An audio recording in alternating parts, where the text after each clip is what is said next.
आप क्या कहते हैं नवीद चौधरी साहब, क्या इसमें आने वाले दिनों में क्या स्ट्रैटेजी अपनाई जाएगी पाक फौज की जानिब से, वो वाज़ेह तौर पर नजर आ रही है? जी वाज़ेह तौर पे नज़र आ रही है, और मुझे तो इस प्रेस रिलीज़ के बाद कम अज़ कम ये तो इत्मीनान हुआ कि जिनका मामला था उन्होंने ऑनरशिप तो ली। कल से जो खामोशी थी वो मुझे बड़ी हार्ट कर रही थी। सबसे पहली बात ये है कि जो एस्टैब्लिश फैक्ट है कि ये एब्रप्टली कोई वाक़या रूनमा नहीं हुआ। मुकम्मल मनसूबाबंदी के तहत पाक फ़ौज की इंस्टॉलेशंस और कोर कमांडर का घर तो किसी का भी हो उसका बड़ी तकदीस है, और जिना हाउस वहाँ पर अटैक किया गया, फिर सेलिब्रेशन की गई। और ये पूरी कंट्री में यही प्लान था कि इस तरह से आपने करना है। शहर पूरे खुले हुए हैं, बाजार खुले हुए हैं, दुकानें खुली हुई हैं। प्रोटेस्ट कौन सा होता है? प्रोटेस्ट वो होता है जब प्रोटेस्ट हो तो एक परिंदा पर ना मारे। सड़कें अभी तहरीक लब्बैक ने कराई थी ना स्ट्राइक पिछले दिनों, याद है ना? सारी मार्केटें बंद थी ना, सड़कों पर निकलते लोग घबरा रहे थे। यहाँ तो सारा शहर खुला होता, एक खास एरिया को उन्होंने टारगेट किया, बंदे भी इतने थे उनके पास।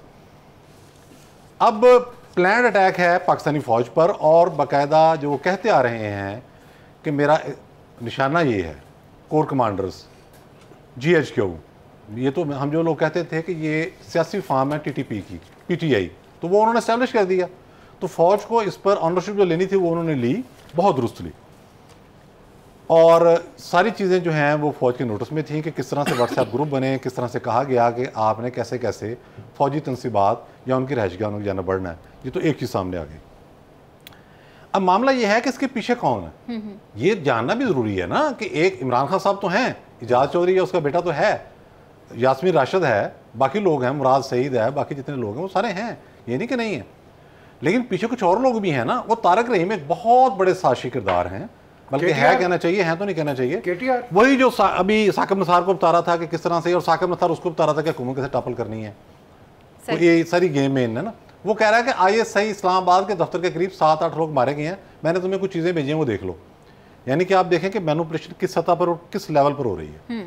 फिर जिस तरह से बाहर से चीखो पुकार शुरू हुई, वो शर्मैन जैसे जो बेशरम शर्मैन ब्रैडमैन, क्या नाम है, ब्रैड शर्मैन, वो उस किस्म के लोग, और ये लाबी सारी जो हरकत में आई, और एक शोर गुगा बर्पा हो गया फलाना। और इंडिया में जश्न, कल आपने मीडिया में देखा, वो सेलिब्रेशन हुई है, इसके कोई नहीं। देखें बात यह है कि फौज से लड़ाई कई लोगों की रही है, नाराजगी रही है, जलसों में नाम लिया गया है, लेकिन कभी किसी ने ये नहीं किया कि वो अटैक करने की बात करे।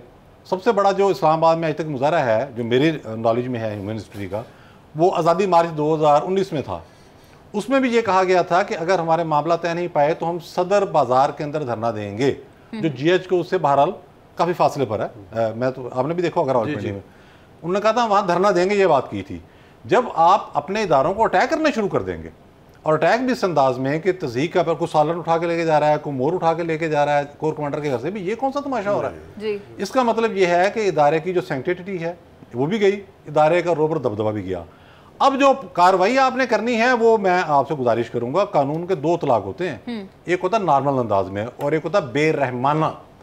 तो आपके पास ऑप्शन कोई नहीं है, बेरहमाना इस्तेमाल करना पड़ेगा। नवीद चौधरी साहब, आप करेंगे तो बाहर तो लगता है ये लोग भी सर पर कफन बांध के निकले हैं। खान साहब ने इतनी देर से तो इनकी तैयारी की है कि इमरान खान हमारी रेड लाइन है, इमरान खान को कुछ हुआ तो हम यूं सरकारी इमारतों पर 2014 से हमले करने की प्रैक्टिस कराई इनको। शेख रशीद साहब के भी बयानात किसी से ढके छुपे नहीं है। नवीद चौधरी साहब, आपने भी देखा है कि पाकिस्तान पीपल्स पार्टी जो एक जमहूरी जमात है, काफ़ी तलखियाँ उन पर भी आई, लेकिन उन्होंने सस्टेन किया। पाकिस्तान मुस्लिम लीग नून की बहुत एक पुरानी स्ट्रगल है, और PTI लेकिन जो कि अभी अभी नई नई आई है, वो क्या सोच बैठे हैं कि इस तरह सड़कों पर निकलेंगे। चिगोरा है जो क्यूबा को आज़ाद करने निकले और कर लेंगे। उन्होंने यही समझा हुआ है। बुनियादी बात यह है कि इस पार्टी की जो ट्रेनिंग की गई वो इसी तरह से की गई। एहतजाज भी कहाँ था जी? मुझे आप बताएं कि लाहौर शहर खुला हुआ है, मैंने रावलपिंडी फ़ोन किया, मोती बाज़ार वगैरह सब कुछ खुले हुए थे। ये बहुत कम तादाद में लोग थे, इसीलिए बहुत जल्दी ट्रेस भी हो गए हैं। और टारगेट क्या था? अफवाज पाकिस्तान की तनसीबात, कोर कमांडरों के घर, और बाहर से लाइनें थी, तस्वीरें भी ये है, ये एफ पार्टी है, नंबर दिए गए, उनके घरों के नंबर दिए गए सोशल मीडिया पर। ये है PTI नहीं है, इसका नाम है FFF पार्टी, फॉरेन फंडेड फितना। एक नहीं इस तरह ना करें, इस तरह बात को और ये मत करें। CPAC के खिलाफ हमारे तरफ है, आप नई कहानी सुना रहे हैं। CPAC के खिलाफ खड़ा किया, इसको निशाने इबरत बना देना चाहिए था 2014 में धरना देने वाले को, जो पार्लियामेंट हाउस पे हमला कर रहे थे। मैं कहता हूं कि उनको फायरिंग स्क्वाड के सामने खड़ा करना चाहिए था।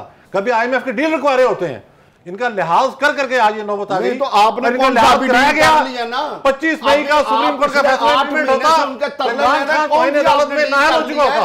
25 मई का फैसला इम्प्लीमेंट नहीं किया गया। एक बात करनी है, बात यह है कि फौज का आना सिर्फ एक अलामत है। मैं आपको हल्फन कहता हूँ, मैं स्टूडेंट लाइफ में पॉलिटिकल एक्टिविस्ट रहा हूँ। जनरल ज़िया का मार्शल हमने सड़कों पर फेस किया है, तहरीक चलाकर। जनाब आप इफ्तिखार साहब ने 2 मार्शल फेस किए हैं। हल्फन कह रहा हूँ, पंजाब पुलिस के होते हुए बिल्कुल जरूरत नहीं है फौज की। आप फ्री हैंड दे दें, सफाया ऐसा होगा। जावेद साहब हमारे पास वक्त नहीं है, जज आ जाते हैं कभी।